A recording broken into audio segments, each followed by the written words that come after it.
Добрый день, дорогие телезрители! Вы смотрите передачу «Борис». Сегодня эфир будет на русском языке, и он будет, можно сказать, необычным, даже сладким, потому что сегодня мы будем делать зефирные букеты. Рядом со мной героиня сегодняшней передачи Диана Габышева. Добрый день, Диана! Добрый день! Диана совсем недавно начала свое дело. Это изготовление таких необычных зефирных букетов. Ну что ж, Диана, давай приступим. И мы сегодня будем делать букеты, и что для этого нам нужно? Да, сегодня мы с вами будем делать зефирные букеты. Для этого нам нужно приготовить массу. Я ее уже заранее залила, но мы с вами ее сегодня тоже зальем. Вот такие вот у нас получились формочки. Они уже стабилизировались, и это уже, по сути, готовые цветы. Их вот так вот вытаскиваете. Ой. И получается такой цветок. С ними очень легко работать, видимо, да? Да. Как-то можно не бояться что-то Да, сломать и можно так не далее. бояться. Какая красота! Ну что ж, а теперь мы увидим, из чего же делается зефир, да? Да. Из чего же делается эта масса. Ну, интересно, конечно, узнать, с чего все началось. Как пришла идея открыть свое дело по изготовлению зефирных букетов? Вообще, как ты узнала? Как, с чего началось? Ну, идея пришла очень спонтанно. Я, будучи в поиске себя, искала тем, чем я могла бы заниматься. Я, на самом деле, человек очень творческий, имею много хобби, увлечений, но как-то все такое уже есть в Якутске, и я решила начать то, чего в Якутске вообще нету, и это зефирные цветы. Нишу. Да, нишу, которой нет в Якутске, и ее попытаться развить. И это вот зефирные цветы. Я тоже впервые это слышу, зрители наши, конечно, тоже. Немножко давай расскажем, в чем ее отличие, да, вот. Ну, по идее, да, зефирные цветы, они, можно сказать, конкурируют с кондитерскими изделиями и, получается, с флористикой, ну, с живыми цветами, да. Но, по сути, они включают в себя два в одном, да, это и цветы, и кондитерские изделия. Их преимущество в том, что они могут долго стоять и не вянут, да, как обыкновенные цветы. Давайте сейчас мы с вами зальем. Это вот наша готовая масса, зефирная масса. Так. Она должна сохраняться всегда в теплоте. Ее начальная температура 58 градусов. И если она будет меньше 58, то масса начнет замерзать. И тогда зефирные цветы у нас не получатся. Если их не учитывать, то такие красивые цветы не получаются. Так. А ты прошла специально где-то обучение этому? Да, я прошла обучение у Анастасии Вау Букет. Она обучает этому делу, будучи сама предпринимателем. Также создает букеты из цветов. И у нее опыт более 7 лет получается. И я в новогодние каникулы решила заняться цветными букетами и прошла у нее обучение. Обучение состояло именно из массы зефирной и из создания композиций. Ну, я где-то примерно месяц обучалась, получалось все не сразу, конечно. Были свои нюансы, недочеты. Вот. А в чем сложность, как ты думаешь? Самое сложное в работе? Самое сложное в работе, наверное, следовать инструкциям, потому что я человек на самом деле, так скажем, вольный, потому что люблю делать все по-своему, а тут, если ты пойдешь по-своему, то у тебя ничего не получится, так как все ингредиенты, они измеряются по граммам. На температура, вот все это надо учитывать. На ювелирных весах, получается, измеряется. И плюс-минус 1 грамм, и уже вся консистенция идет в утилизацию. Вот так вот заливается букет цветы. В принципе, легко, да? Как будто бы легко, да. А вот это ты специально уже, наверное, покупала, заказывала, да? Да. Молды? Молды я заказывала из центральных городов, Москва, Санкт-Петербург. Да и продукты тоже заказывала для создания зефирных зефирных массы. То есть их в Якутске у нас Да, нет в Якутске такой продуктов, да? продуктов нету. Так как ниша, наверное, новая, и даже специализированные кондитерские магазины не поставляют такие продукты, которые необходимы для зефирной массы, именно для молдов. То есть в этом есть небольшая сложность, да, вот организации такого бизнеса, дела, да? Ну, когда я обучалась, говорили то, что, по идее, не так сложно, да, начать заливать зефиры. Но, оказывается, в Якутии это очень сложно. Так как При нашей температуре, в нашем климате, да? Нет, не то, что климат, а в том плане то, что просто доставка всегда очень дорогая, и таких тут ингредиентов Понятно. нету. Понятно. А как ты выстроила логистику именно своего бизнеса? Если честно, я прямо сейчас не смогу ответить, потому что я действовала на энтузиазме. Просто брала и делала. Я вот в бизнесе особо не разбираюсь, но в убыток я не ушла, и как будто бы вот все получается, и даже, надеюсь, в будущем в Якутске именно зефирная флористика сможет развиться. А как получается, ты вот совсем недавно открылась? Да. Месяц буквально, да? Буквально месяц назад, да. Грубо говоря, как пошло дело, как ты оценила, вот, как идет? Ну, дело пошло очень хорошо, получается. Ну, у меня я обучилась, получается, начала обучаться с января, после новогодних праздников. И у меня уже была своя цель начать продажи, да, именно к 14 февраля. День Святого Валентина, и я уже планировала начать продажи. Вот ты говоришь, что у тебя нету бизнес-жилки, но оказывается, очень даже есть. Да. Так. Но то какие-то были все равно недочеты, нюансы. Конечно, были много ночей, где не высыпалась, я еще учусь.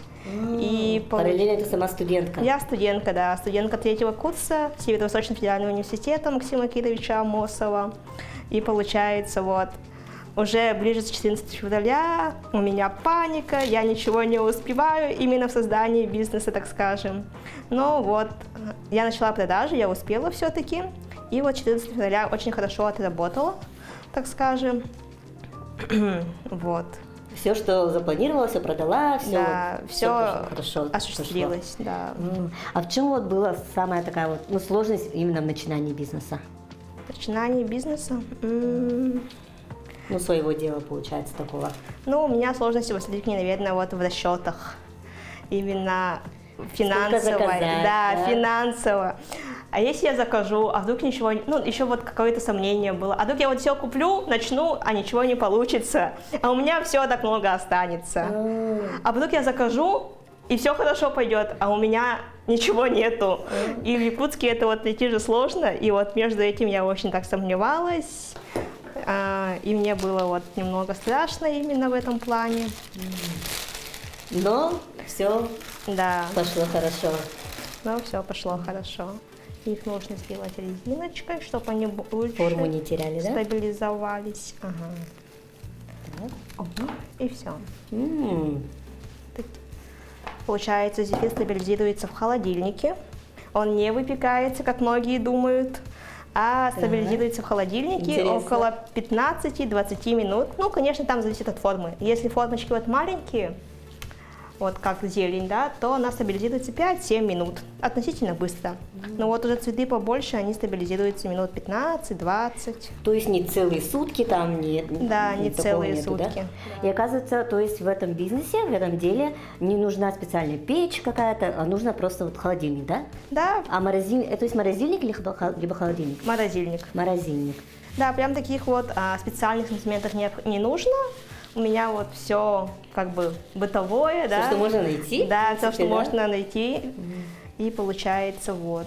Ну, из самых таких вот, то, что нюанс можно, да, это вот миксер планетарный. Там вот должна быть определенная скорость в ваттах. Если ватт меньше, то зефир не сбивается до полных пиков. Ты можешь сказать примерно, что необходимо для массы, или это секрет фирмы? Обыкновенный зефир, даже вот магазинские, из насадок еще делают зефиры, там, конечно, белок. Белок сухой, поэтому это безопасно. там какие-то сальмонеллез, это все не страшно, так как это пастеризованный белок, и он безопасен даже для детей, получается. Еще плюсы моего зефира, да, это то, что он состоит из натуральных фруктовых и ягодных пюре. Да, получается, это не чистый белок и покрашенный, да, а это зефир, созданный из пюре. И они имеют разные вкусы. И вот, например, вот этот, созданный, который мы только что заливали, это вот из клубничного пюре. Он Серьезно, я вот сейчас очень удивлена. Да, Ага. он со вкусом клубники, и вот это его натуральный цвет. Розоватый получается. И он будет клубничного вкуса, да? Да, он будет Интересно. клубничного вкуса. А зеленый? Зеленый – это краситель. Ага. Ну вот желтый, вот этот вот, это манго. Со Интересно. вкусом манго. А вот белые есть, это кокос. То есть там Ты. входит вот пюре, да, натуральное пюре из ягод и фруктов. Ну, такие продаются специальные, да, вот пюре? Да, Для продаются, но я еще варю сама тоже пюре из фруктов. Можно тоже так сделать. Да. И я вот пробовала, ну тут, к сожалению, нет, но я пробовала варить из якутских ягод, из брусники. И у меня получился брусничный зефир. Да, со вкусом брусники. И он был тоже Оказывается, такой можно бордового цвета был. Классно. Можно, оказывается, самому как-то экспериментировать даже, да? Да. Интересно. Можно делать различные вкусы даже из ягод и фруктов, которые есть дома. Ну, начинающим можно, да. Ну что, пришло время делать красоту, то есть собирать букеты. Для них нам нужны такие специальные шпажки, да, можно сказать? Да. Расскажи, пожалуйста, о них. Получается, для каждого букета у меня свои, определенные шпажки входят. Вот из деревянных можно собирать обыкновенные букеты, которые как магазинские, да, получается. Так. Потому что они закрываются упаковкой и их не видно. Но так сегодня мы с вами будем собирать раскидистый букет. Это будет вот такой вот большой букет. То там нам необходимы вот такие вот, получается, железные палочки, да, и вот тут намотаны стопы. Так как цветы у нас большие, и если мы их будем вдевать, и не будет вот этих вот стопов, да, то он будет просто провисать. И это вот, как тормозит цветок, получается. А то он сползет, Да, то он, вниз, получается, да? сползет и просто Понятно. упадет. Получается, на вот этот букет уходит около 80 цветов. Так. Ну что ж, как-то надо уже думать над этим, да? Или разницы нету? Цветовая вот эта вот какая-то Цветовая составляющая. гамма, ну да. Ну, там уже по визуалу смотрим, как пойдет. Хорошо. У нас тут сколько видов цветов? Получается... Пионы, розы, лилии. розы, лилии. Розы двух видов, Да. по-моему, да? 3-4 вида. Около 3-4, ага. Так, начинаем. Да, С давайте чего ты приступим. начинаешь? Сегодня мы будем собирать раскидистый букет, и для этого нам необходима вот такая вот упаковка. Она собирается в коробке тубусе, и сейчас мы с вами будем тут собирать большой букет. Давай начнем.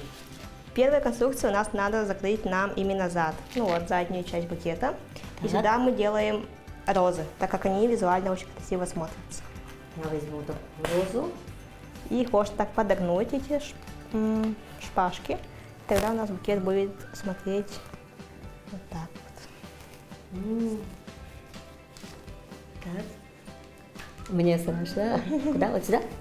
Чуть-чуть вправо. Ага. Вот так вот, да? И втыкайте. Вот так. Опа. Мгм. А можно их как-то вот так Да, вот, их да? можно загибать. Ой. А сколько зефир хранится? Зефир хранится, получается, при комнатной температуре он может храниться до 5 дней. А если вы хотите продлить его жизнь, так скажем, то его можно легко хранить в холодильнике. И в холодильнике он будет храниться вплоть до 2 недель. И вы можете 2 недели наслаждаться красотой цветов и кушать их за чашкой чая. Ух ты. А мне еще интересна финансовая немножко сторона. Как вы определяете цену, вот именно цену букета? От чего зависит, может быть, вообще как? Цены рассчитывают себестоимость, получается, затраты, которые я потратила на продукты. Получается, на каждом продукте я рассчитываю стоимость за, получается, сколько уходит продуктов на один замес, и из этого потом строю цену. Ты сейчас работаешь вместе со своим молодым человеком, да? А как вы распределили свои обязанности, как вы работаете? Ну, получается, я занимаюсь именно сборкой букетов, приготовлением массы. А также у нас есть аккаунты в социальных сетях, и вот мой молодой человек занимается их ведением. Я пытаюсь развить аккаунты, ну пока, конечно, не хватает, к сожалению, времени прям, чтобы этим конкретно заняться, но думаю, уже в ближайшее время мы сможем найти свою аудиторию в соцсетях и вести аккаунты, чтобы больше людей могли узнать о том, что существует такая альтернатива подарка, как цветочные букеты из зефира. Сколько в день можно сделать букетов? И как вообще как рабочий процесс как идет? В обыкновенные будние дни у меня иногда не хватает времени именно, чтобы этим заняться весь день. И я занимаюсь этим в вечернее время, получается. И так как у зефира есть способность сохраняться очень долго, получается, я делаю зефирную массу вечером, ложу в морозильную камеру и уже на утро собираю букет из готовых цветов, получается. В день я делаю по 1-2 заказа. Каждый день? Каждый день, да. Люди дарят букеты на праздники, на дни рождения, юбилеи. И вот. То есть вполне большой спрос? Да, спрос вполне большой, плюс это еще новая ниша в Якутске, и очень всем интересно. Необычно, да? Да. Когда я провела статистику, получается, ниши зефира в Якутске, я нашла, конечно, специалистов, которые этим занимаются, зефиром в Якутске, но в основном это были зефиры из насадок. Когда вот, получается, кондитерский мешок берут и туда делают насадки. И их вручную, конечно, это тоже работа, и они вот высаживают, но тогда цветы получаются нереалистичными. И все равно даже, хоть такими и занимаются в Якутске, да, кондитеры, то они просто зефир внедряют в свою кондитерскую нишу. Они как делают... украшение, как деталь. Да, как деталь. Они делают торты и дополнительно делают зефир. А вот прям зефир такого никто в Якутске не делает. Такие букеты Да. специально, да? Ну, еще зефир, он вообще не мнется, получается. Форму не теряет. И форму держит, да. Форму не теряет, держит свою форму. Главное хранить его в холодильнике, да? Ну да, ну в комнатной температуре он тоже хорошо держится. Особо не хорошо хорошо держится. И все равно, даже если он будет стоять в комнатной температуре, то он не помнется, не увянет. И все равно будет также держать свой первосозданный вид. А на что больше всего расходов уходит? На ингредиенты, да, наверное? Да, на ингредиенты уходит больше всего расходов, ну, так как я заказываю их через базу поставщиков. А как это, вот ты заказала, и через сколько примерно приходит? Приходит примерно через 2 недели. То есть заранее надо все заранее, да. запланировать, заранее заказать все, да? Да. Я очень боялась это дело начинать и думала, окупится, не окупится, будут ли заказы. И я заказала просто среднее значение, наверное, которое, наверное, можно как-то вот... Среднее значение, которое можно... Воплотить в жизнь, да. Которое реализовать. Реализовать, да. Вот мне вот это интересно. Эта роза необычная, немножко окрас такой, да? Как ты добилась этого? Ты покрасила или как? Да, зефир можно красить, он очень легко красится. Но для него необходимы вот такие вот красители-распылители, получается. Это специальные, да? Да, это вот специальные для зефира. Давайте попробуем покрасить. Ух ты, давай. Желательно взять белый цветок, так как он, ну, на ней краска лучше видно. Так. Держите. А я крашу розу. Немножко творчества еще. Дополнительно. Вот этим я тоже могу, да? Да. И им просто нажимаете. Ух ты! И она раскрашивается. Это как пыльца? Да, распределяет. И приобретает такой более натуральный цвет. Это пищевой краситель. Тоже никаких побочных действий не имеет. И вот получаются такие более натуральные цветы. Но это тоже надо какие-то навыки и опыт, да? У меня получается пока... Это тоже хорошо. Мгм. Можно как-то пигментацию рассчитывать, Да. оказывается, да? Где-то погуще, где-то понежнее. Да. В основном от внутренних листьев делают потемнее, и тогда он как реалистичный получается. А разных цветов есть такие, да? Да, есть разных цветов. Но у меня пока базовые, которые более смотрятся натурально. Я пытаюсь приблизиться к натуральности цветов. Я еще раскрашивала вручную, но это очень много времени на это уходит, но тоже периодически раскрашиваю вручную кисточкой. А ты сама на кого учишься? Я учусь на педагога начальных классов, профессия мечты, так скажем. И еще дополнительно открыла вот такое свое дело. Да. Чтобы заниматься творчеством, ну, я очень творческий человек, как я ранее говорила, и хотела себя чем-то занять, и вот нашла себе такое дело. А как ты думаешь, это только творческому человеку подойдет? Кому подойдет вообще? Ну, Ага. ну, думаю, то, что если человек захочет, то этим может заняться любой человек. И главное старание, желание, и тогда все получится.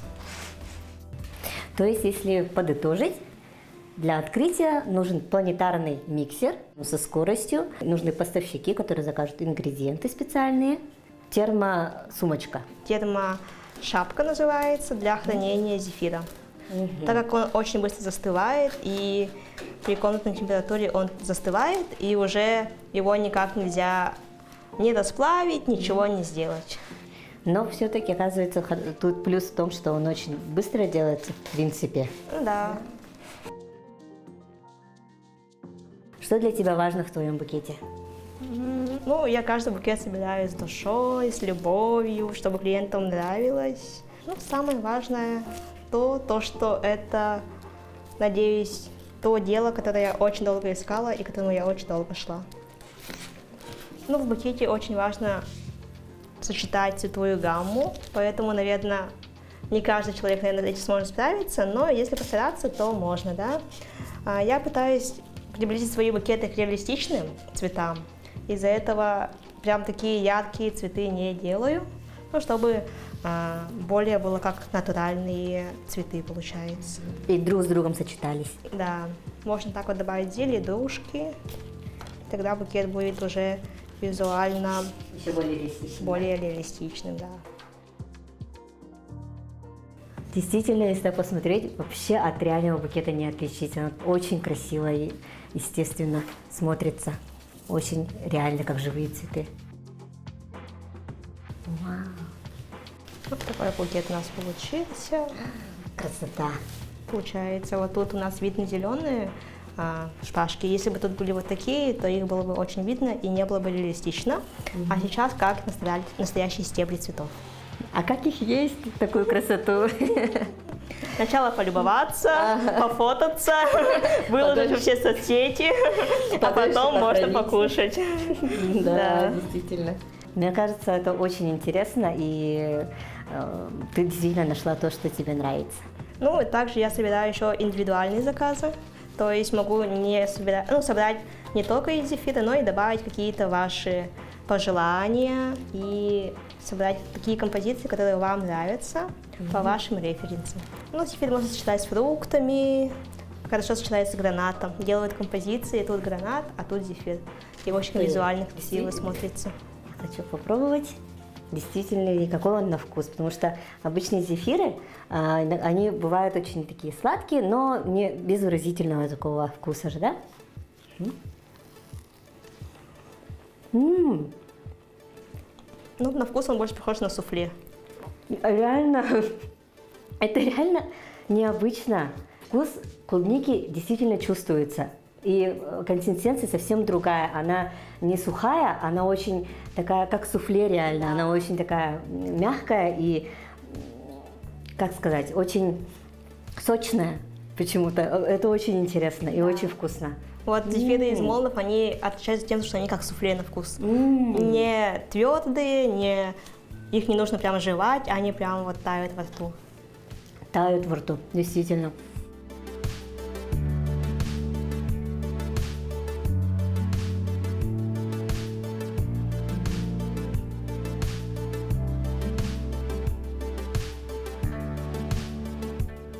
Диана, спасибо тебе большое за сегодняшний рассказ. Ты рассказала нам об очень интересной нише зефирных букетов, и ты как первооткрыватель, да, наверное, вот этих зефирных букетов. И, конечно, желаю тебе, чтобы это твое дело только развивалось, и чтобы зефирные вообще вот букеты у нас в Якутске только большим спросом пользовались. Вот. Спасибо тебе еще раз. Ну а на этом наша передача подходит к концу. До новых встреч!